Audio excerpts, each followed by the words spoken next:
Welcome to episode 2 of Literary Appetite, a series where I bake food from books I've read. Today we'll be baking something from Butcher, Baker, Candlestick Taker by Patricia Meredith.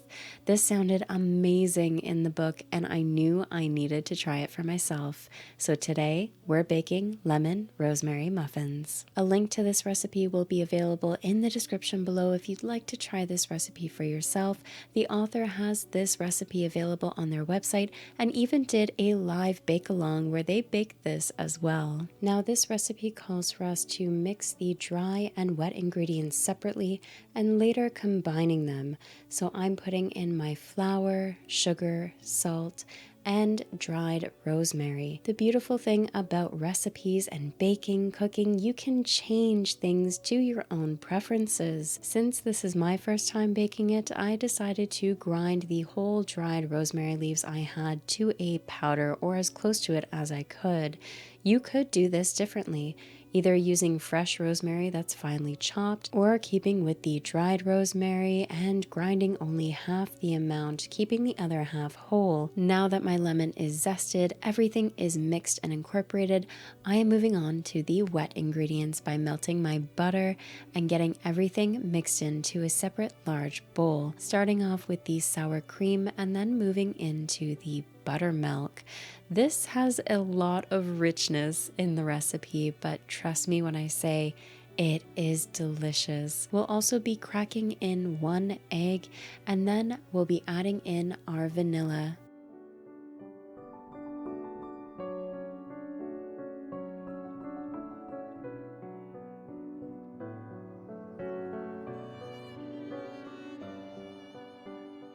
In terms of the butter, because I just microwaved this, I will be pouring it in slowly while I mix to help temper it and prevent the egg from scrambling.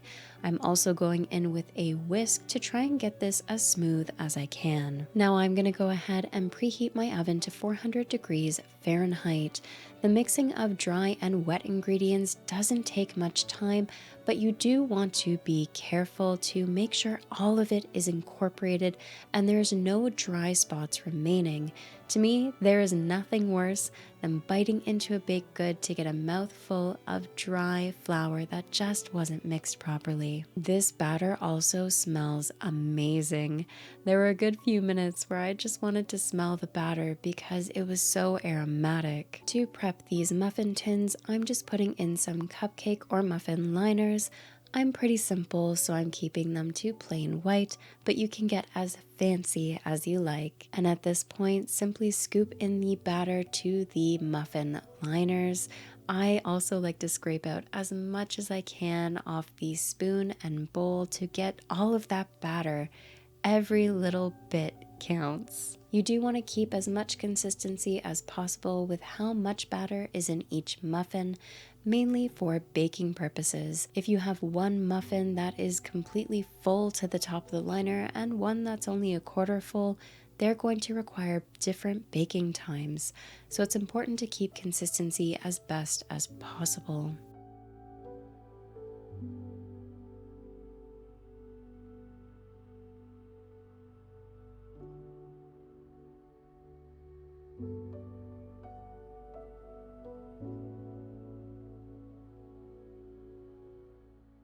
I'm also moving these muffins over just to ensure that the heat is evenly distributed. And these muffins are ready to bake for 15 to 20 minutes or until golden brown. While these bake, we'll get our icing ready, mixing in icing powder or powdered sugar with lemon juice. In the book, this recipe is made by a character known as Mrs. Curry, a baking and cooking aficionado, making delicious food all throughout the book that had me salivating about the same as Legends and Lattes. I found myself craving so much of her food that was described in this book. It left me hungry and snackish and wanting a cup of tea all at the same time. Now that we have our icing powder in the bowl, we're going to go ahead and juice 1 lemon. To the icing, we are going to add 1 tablespoon of lemon juice.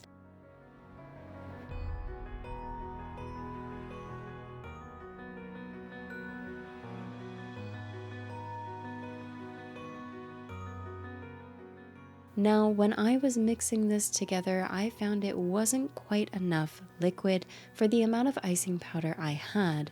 So as I was mixing, it was a bit thicker than I liked, so I went ahead and added some water. You can make this icing as thick or thin as you like. Again, this is the beauty of baking. And here are our baked muffins ready to ice. But before we move on to that stage, we need to let them cool for a little bit. To make the next step a little bit easier, I'm transferring the icing into a smaller bowl. Now, when you do this, you can do it as you like. In this case, I decided to dollop a little bit of icing on each one. Keep in mind that when you put the icing on and give it some time, it will dry out a little bit and harden.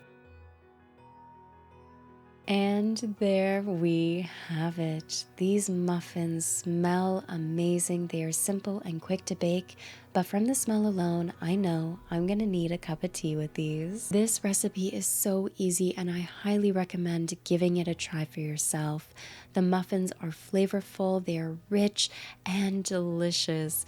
You can change it up to however you like it. For myself, the next time I bake this, I'll be reducing the amount of rosemary and lemon zest that I used. I loved this flavor, but guests found that they were quite too strong for them, only being able to eat half a muffin at a time. So, did I do Mrs. Corey proud? I certainly hope so. These were delicious and I will definitely be making them again. They were a great pairing to a cup of tea.